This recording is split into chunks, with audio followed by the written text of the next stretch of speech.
జన ఔషధ దినోత్సవం సందర్భంగా జగదేవపూర్ మండల ప్రభుత్వ ప్రాథమిక ఆరోగ్య కేంద్రంలో మెడికల్ ఆఫీసర్ డాక్టర్ సత్యప్రకాష్ ఆధ్వర్యంలో హాస్పిటల్లో ఉచిత వైద్య శిబిరం ఏర్పాటు చేశారు. ఉచితంగా వైద్య పరీక్షలు చేసి అవసరమైన వారికి మందులను పంపిణీ చేశారు. అనంతరం ఆశా వర్కర్లు వైద్య సిబ్బందికి పలు రకాల వ్యాధుల పట్ల అవగాహన కల్పించారు. ఈ సందర్భంగా ఆయన మాట్లాడుతూ జన ఔషధ కేంద్రాలలో అతి తక్కువ ధరలకే అన్ని రకాల మందులు లభ్యమవుతాయని, అవసరమైనప్పుడు వాటిని ఉపయోగించుకోవాలని తెలిపారు. ఈ కార్యక్రమంలో వైద్య సిబ్బంది, ఆశా వర్కర్లు తదితరులు పాల్గొన్నారు.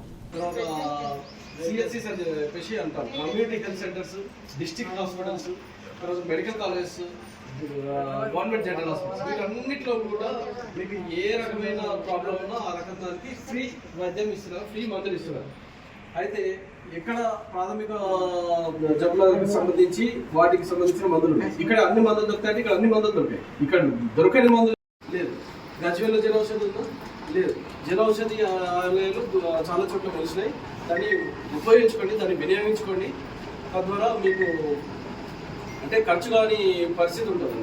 లేదు అంటే ఏ ఏజ్లకైనా సరే ఇప్పుడు ఐరన్ ఫోలిక్ యాసిడ్ టాబ్లెట్ తీసుకోవాలి, తర్వాత వచ్చేసి కాల్షియం టాబ్లెట్ తీసుకోవాలి, బి కాంప్లెక్స్ టాబ్లెట్ తీసుకోవాలి, వాంతులు కాకుండా టాబ్లెట్ తీసుకోవాలి. ఇవన్నీ బయట పర్చేజ్ చేస్తున్నారు. మేము ఇస్తున్నాం, మీరు బయట పర్చేజ్ చేస్తున్నారు. రమారమి చాలిన ఒక 9 నెలలలో ఒక గర్భిణీ స్త్రీ ఆల్మోస్ట్ 50,000 ఖర్చు పెడుతుంది. 50,000 ప్రైవేట్ ఆసుపత్రిలో ఖర్చు పెడుతుంది. అవును కదా? స్కానింగ్లకు కానీ, మందులకు కానీ, టెస్టులకు కానీ, తర్వాత డెలివరీ కానీ, నార్మల్ డెలివరీ కూడా 50,000 రూపాయలు ఖర్చు పెడుతుంది. ఎందుకు అవసరం లేదు? ప్రధానమంత్రి యోజన, జన ఔషధి యోజన అని చెప్పేసి సెంట్రల్ గవర్నమెంట్ ఆఫ్ ఇండియా తరఫు నుంచి మనకి ఇంత పెద్ద ఎత్తున ఇవ్వడం జరుగుతుంది.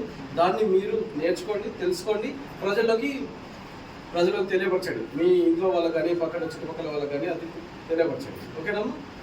తర్వాత వచ్చేసి ఈ యొక్క